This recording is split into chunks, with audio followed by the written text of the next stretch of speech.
Job मिल जाएगा, क्योंकि तेजस्वी यादव से लोगों की आकांक्षाएं बहुत ज़्यादा थी। जिस प्रकार से बोल रहे थे, जिस प्रकार से बोले थे कि आते ही पहली कैबिनेट की मीटिंग में 10 लाख जॉब देंगे, मान रहे थे कि वो आएंगे तो टीचर वाला तो जॉब कंफर्म हो जाएगा। जिस प्रकार से, जिस कॉन्फिडेंस से वो बोल रहे थे, लालू जी के लड़के हैं, लालू जी ने जो जो बोला सो किया, ये भी मान के चल रहे थे। लेकिन हमें खुद ही नहीं, हम लोगों को समझ में आया कि आखिर तेजस्वी जी जब नीतीश जी के पास आए तो वो कौन सी उनके दिमाग में, मतलब उनको नीतीश जी क्या राजकर्मी परीक्षा दे के भी बने, कैसे भी बने बनेंगे, उसमें हम लोग को कोई रोक नहीं रहा है। हम लोग खिलाफत ये कर रहे हैं कि जो आपने नियम बना है वो गलत। किसी के सर्टिफिकेट पर उंगली उठ सकता है, नीतीश जी के इंजीनियरिंग के सर्टिफिकेट पर उंगली उठ सकता है कि आपका भी सर्टिफिकेट से नहीं है, आप भी एग्जाम फिर से दीजिए। मुख्य सचिव कहिएगा कि चलिए फिर से परीक्षा दीजिए, ऐसा तो होता नहीं है। ये कहीं से अगर कानून प्रदत्त हो, संविधान प्रदत्त हो तो आप कहिए। हम लोग बार बार बोल रहे थे कि जनता में भ्रम फैलाया जाता है। जनता को भी ये समझना चाहिए कि नियमावली ही गलत है।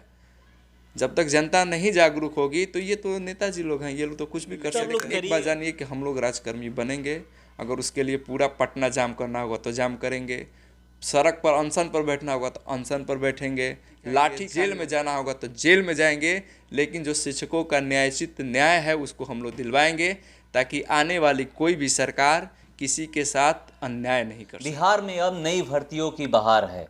तेजस्वी यादव का एक ट्वीट में आपको पढ़ के पहले सुनाता हूं। केंद्र अथवा किसी राज्य में एक दिन में एक ही कैबिनेट में क्रमशः 1.78 लाख एवं 75,000 नौकरियों को मंजूरी देकर बहाली प्रक्रिया शुरू की है। बिहार सरकार ने विगत महीनों में हजारों नियुक्ति पत्र वितरित करने के साथ साथ 2.70 लाख से अधिक पदों की नियुक्ति को मंजूरी दी है। बाकी बचे पदों का सृजन और प्रक्रिया जारी है। मगर इससे पहले मैं आपको बता दूं कि जो ये 1.78 लाख शिक्षकों की जो ये भर्ती है उसका विरोध शिक्षक कर रहे हैं। शिक्षक ही नहीं कर रहे हैं, पूरे बिहार में जितने भी शिक्षक हैं, नियोजित शिक्षक वो कर रहे हैं। हमारे साथ बात करने के लिए बैठे हैं टेट स्टेट संघ के उपाध्यक्ष जयप्रकाश जी में। IBN 7 भारत में स्वागत है आपका। धन्यवाद। आपके चैनल को भी के जितने दर्शक हैं सबको मेरी तरफ से धन्यवाद। आपने तेजस्वी यादव का तो ट्वीट देखा होगा कि उन्होंने तेजस्वी यादव एक ट्वीट करते हैं कि ये पहली बार ऐसा हुआ है कि किसी राज्य में, पूरे भारत के किसी राज्य में 2,70,000 एक साथ पदों पे नियुक्ति की प्रक्रिया, और आप लोग इधर विरोध कर रहे हैं। जो शिक्षकों के लिए जो सबसे ज़्यादा निकाली गई है 1,78,000, उसका विरोध कर रहे हैं कि नहीं हम इसको। देखिए, हम लोग किसी बहाली का विरोध नहीं कर रहे हैं। एक एक चीज़ को स्पष्ट रूप से समझा जाए।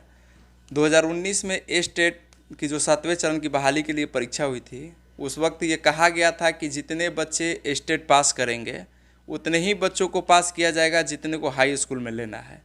वो बहाली की प्रक्रिया अभी तक अटकी हुई है, उसमें बहुत सारे बच्चे बच गए हैं जिनकी अभी बहाली नहीं हुई है। तो आप एक वक्त नियम बनाते हैं कि उतना ही हम पास करेंगे जितना हमको लेना है, और उस पर चैलेंज हुआ था। उस वक्त जो क्वेश्चन था वो हाई कोर्ट में चैलेंज हुआ था। हाई कोर्ट में सरकार ने पिटीशन दिया था। हाई कोर्ट ने कहा था कि जो स्टेट में क्वेश्चन आया था उसका स्तर IIT लेवल का था, उसको उस बच्चों ने फेस किया था, उसको पास किया था। तो अभी तक जो बच्चे स्टेट क्वालिफाई हैं उनको जॉब नहीं दी गई, पहली बहाली। दूसरी, BPSC से इन्होंने कहा कि मैं प्रधानाध्यापक की बहाली लेने जा रहा हूँ। प्रधानाध्यापक के लिए इन्होंने फॉर्म भी भरवा लिया, अभी तक वो भी बहाली 2 सालों से अटकी हुई है। उस पर भी कोई अभी टीका टिप्पणी नहीं हो रही है। उस बहाली को, प्रोसेस को भी प्रभारी प्रधानाध्यापक जो हम लोग करते हैं 1 to 5 में प्रधान शिक्षक के लिए, उसकी भी अभी कोई वैकेंसी नहीं हो रही है। मतलब फार्म भरवा के उसको छोड़ दिया गया है। आपको हमने 2 बहालियों का हाल स्थिति बता दिया। अब आप तीसरी बहाली पे आइए जो तेजस्वी जी ट्वीट किए हैं। आप तो खुद पत्रकार हैं, आपको भी पता होगा ये ट्वीट आज से नहीं चल रहा है। हमको लग रहा है कि नीतीश जी के शासनकाल से पिछले विगत 4-5 सालों से आप पेपर में जब उठाइएगा तब निकल रहा था कि 4 लाख बहाली आ रही हैं, 2 लाख आ रही हैं। शिक्षा मंत्री जी पिछले जब से शिक्षा मंत्री बने हैं तब से लगातार ट्वीट कर रहे हैं कि 2 लाख बहाली आ रही है, हम बहाली लेने जा रहे हैं, हम हस्तांतरण देने जा रहे हैं। ये तो लगातार रेगुलर आ रहा है, ये कोई नई बहालियाँ नहीं है। बहाली पेपर में कितनी बार आ चुकी है, अगर जोड़ा जाए तो 1 करोड़ से ज़्यादा ये वैकेंसी हो जाएगी। इस बार भी इन्होंने दिया है, लेकिन इस पर तो अभ्यर्थी ही विरोध कर रहे हैं। अभ्यर्थी ही विरोध कर रहे हैं। क्यों विरोध कर रहे हैं? देखिए, हमने पिछले बार भी बताया था कि अभ्यर्थी परीक्षा को लेकर विरोध नहीं कर रहे हैं। उन्होंने परीक्षा तो उस लेवल का दिया था कि IIT लेवल का क्वेश्चन आया था, वो भी हाई कोर्ट के जजमेंट में है, ये उस लेवल के दिए थे। अभ्यर्थी इसलिए विरोध कर रहे हैं कि जो आप नियमावली बना रहे हैं उससे सबसे ज़्यादा आने वाली पीढ़ी जो है कि ऊपर से बहुत चकाचक लग रहा है, लेकिन अंदर जो है नियमावली खोखली है। उससे जब सबसे ज़्यादा आने वाली पीढ़ी प्रभावित होगी, इसको लेकर विरोध कर रहे हैं। जब NCERT के गाइडलाइन में स्पष्ट लिखा हुआ है राइट टू एजुकेशन में कि आप बीएड ले लीजिएगा, उनसे टेट करवा लीजिएगा, उसके बाद आप वैकेंसी ले सकते हैं। जब ये प्रोसेस में है तो आप उस प्रोसेस को क्यों नहीं फॉलो कर रहे हैं? आप डेली पेपर में क्यों दे रहे हैं कि हम ऐसे बहाली लेंगे, ये परीक्षा लेंगे? यानी आप चाह रहे हैं कि इन्हीं अभ्यर्थियों में से कुछ लोग हाईकोर्ट में चले जाएं, इस बहाली पे भी स्टे लग जाए। यानी आपकी मंशा ही नहीं है कि बहाली हो, आप इस बहाली को कोर्ट का चक्कर लगवाना चाह रहे हैं ताकि यहीं पर फंस जाए। बहाली देना नहीं चाह रहे हैं, केवल बहाली का लॉलीपॉप दिखाया जा रहा है।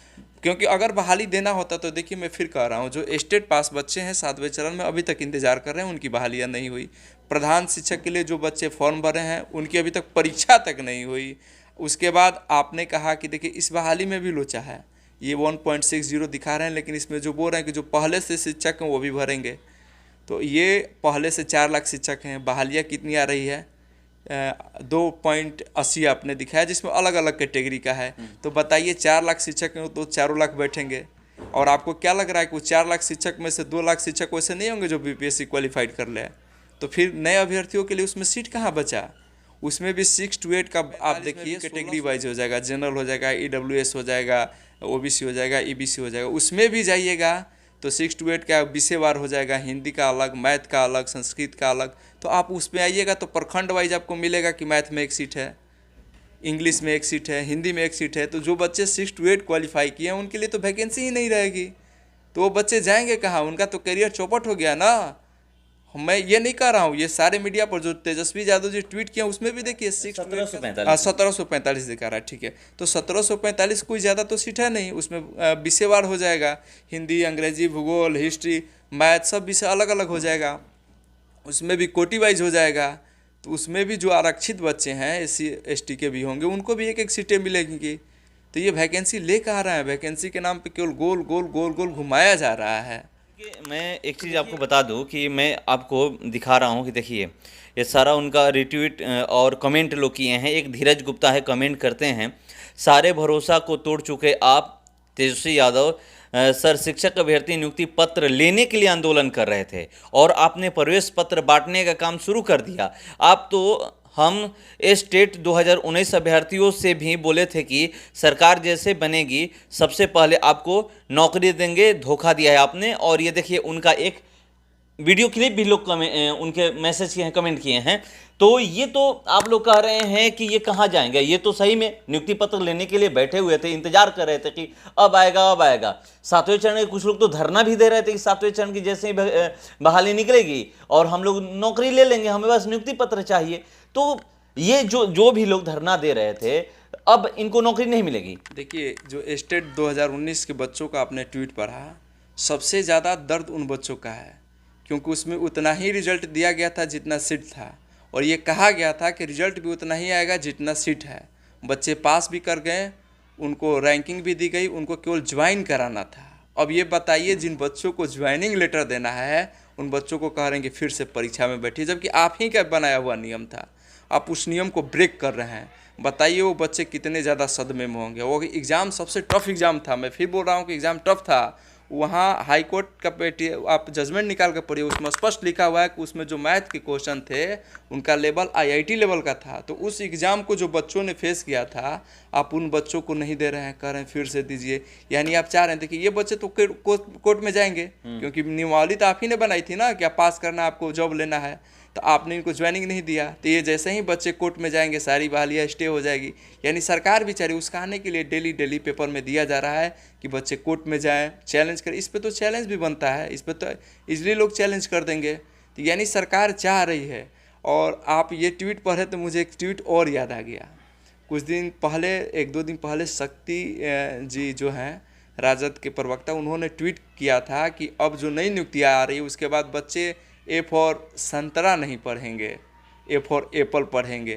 तो देखिए, इस पे तो घनघोर विरोध होना चाहिए। क्या विद्यालयों में ऐसे शिक्षक हैं जो A फॉर संतरा पढ़ाते हैं? अगर A फॉर संतरा अगर विद्यालयों में शिक्षक पढ़ाते हैं तो हमें लगता है लालू यादव जी से लेकर नीतीश कुमार जी तक को जनता से माफ़ी मांगनी चाहिए, क्योंकि शिक्षक तो जो बने हैं अभ्यर्थी वो तो नहीं बोले थे कि आप इस नियमावली से में वैकेंसी लीजिए। नियमावली उन्होंने बनाई, पहले बोला सर्टिफिकेट लाइए जॉब लीजिए, उस वक्त जो मेरिटोरियस बॉयज़ थे उन्होंने सर्टिफिकेट दिखाया और जॉब लिया। दूसरे बार आप इससे भी नहीं माने तो बोले कि टेट का एग्ज़ाम दीजिए।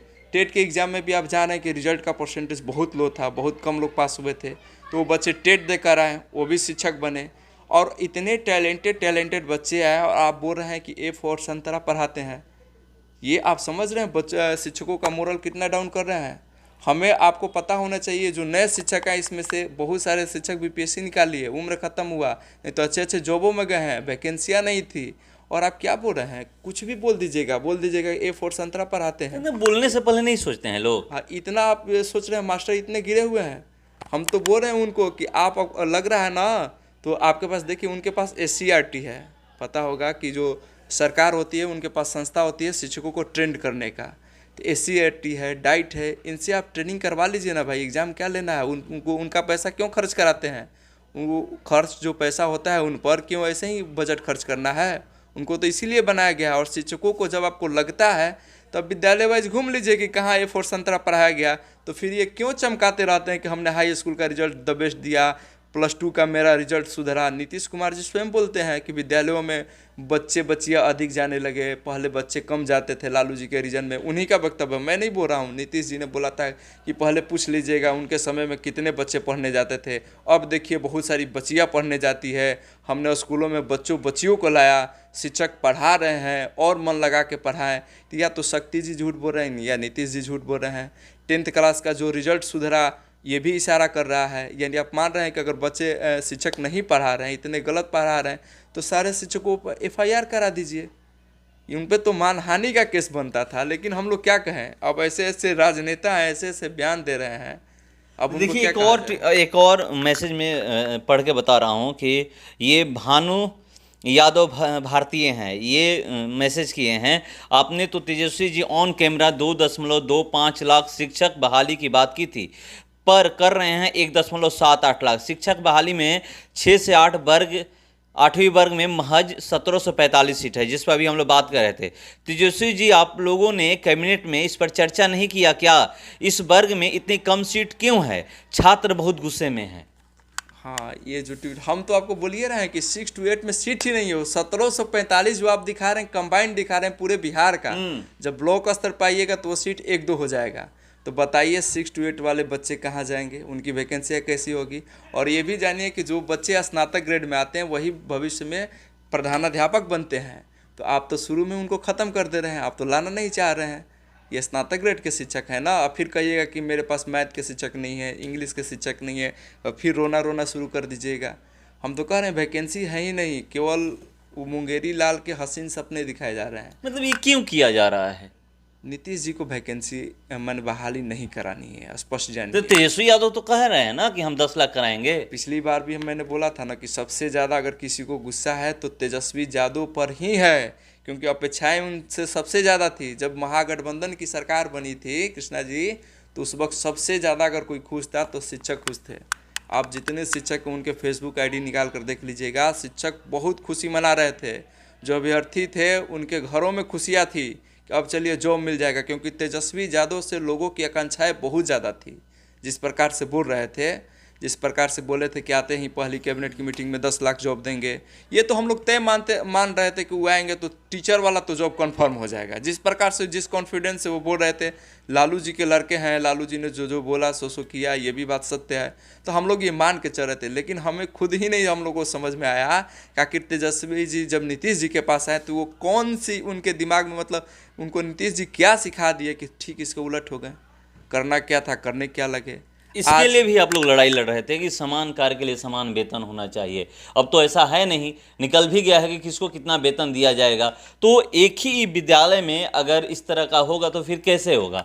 हम लोग समान काम समान वेतन की लड़ाई के लिए संविधान के आधार पर लड़ रहे थे। हम लोग चाह रहे थे कि संविधान में जो मौलिक अधिकार है कि अगर एक ही व्यक्ति एक प्रकार काम करते हैं तो उनको वेतन दीजिए। आप अच्छा ये बताइए, विधायिका में जो हमारे संसद वहाँ पे जो सांसद महोदय लोग बैठते हैं, तो वहाँ तो नहीं है कि ये नियोजित सांसद हैं इनको वेतन कम देना है, ये नियमित सांसद हैं इनको वेतन ज़्यादा देना है, ऐसा तो नहीं होता है।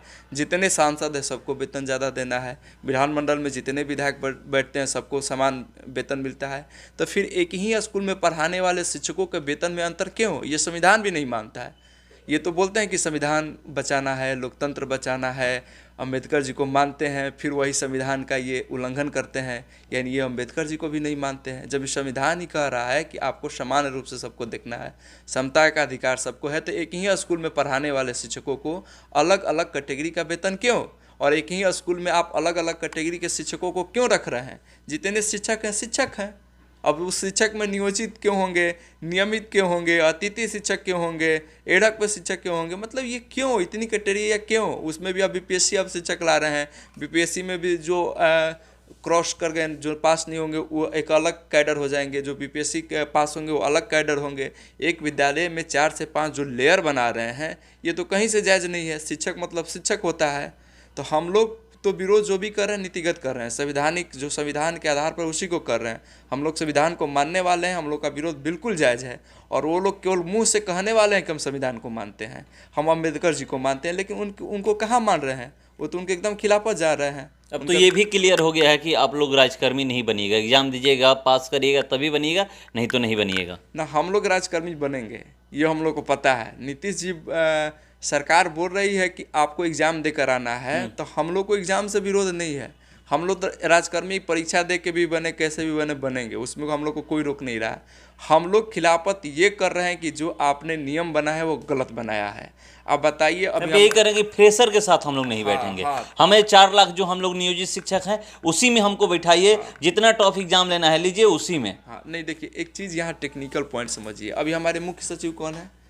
अमित सुबहानी जी है ना, वही मुख्य सचिव है ना अभी, ठीक है। अब वो उनकी वो 20 साल 25 साल जो भी जॉब दे दिए, अब उनको कहा जाए कि आप अब प्रमोशन करना है तो आप फिर से एग्ज़ाम दीजिएगा, फ्रेशर्स के साथ बैठकर पीटी मेंस फिर दीजिएगा, इंटरव्यू दीजिएगा।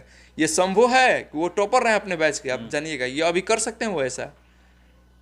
ये संभव है? उनसे हो जाएगा? नीतीश जी इंजीनियरिंग किए हुए थे, इंजीनियरिंग में उनका ग्रेड देखिएगा तो अच्छा ग्रेड होगा।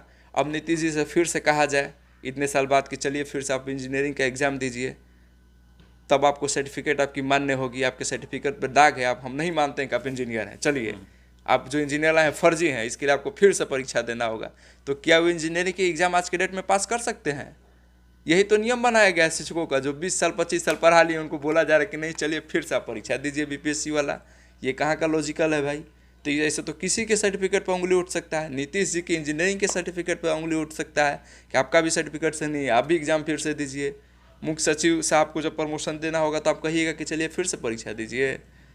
ऐसा तो होता नहीं है। ये कहीं से अगर कानून प्रदत्त हो, संविधान प्रदत्त हो तो आप कहिए, तो शिक्षक भी तैयार होंगे। हम लोग बार बार बोल रहे थे कि जनता में भ्रम फैलाया जाता है। जनता को भी ये समझना चाहिए कि नियमावली ही गलत है। जब तक जनता नहीं जागरूक होगी तो ये तो नेताजी लोग हैं, ये लोग तो कुछ भी कर सकते हैं। लोग करिएगा क्या? सम्मेलन है पटना में कुछ होगा, वहाँ से हम लोग आगे का निर्णय लेंगे। लेकिन एक बात जानिए कि हम लोग राजकर्मी बनेंगे। अगर उसके लिए पूरा पटना जाम करना होगा तो जाम करेंगे, सड़क पर अनशन पर बैठना होगा तो अनशन पर बैठेंगे, लाठी खानी होगी तो लाठी खाएंगे, जेल में जाना होगा तो जेल में जाएंगे। लेकिन जो शिक्षकों का न्यायोचित न्याय है उसको हम लोग दिलवाएंगे, ताकि आने वाली कोई भी सरकार किसी के साथ अन्याय नहीं कर सके। तो आप सुन लीजिए कि ये कह रहे हैं कि जितने भी नियोजित शिक्षक हैं हम लोग राजकर्मी बनेंगे, और कैसे राजकर्मी बनेंगे ये बता रहे हैं। सम्मेलन है पटना में, उसी में निर्णय होगा कि आगे क्या किया जाते हैं। फिलहाल इस खबर में इतना ही। बने रहिए हमारे साथ। नमस्कार।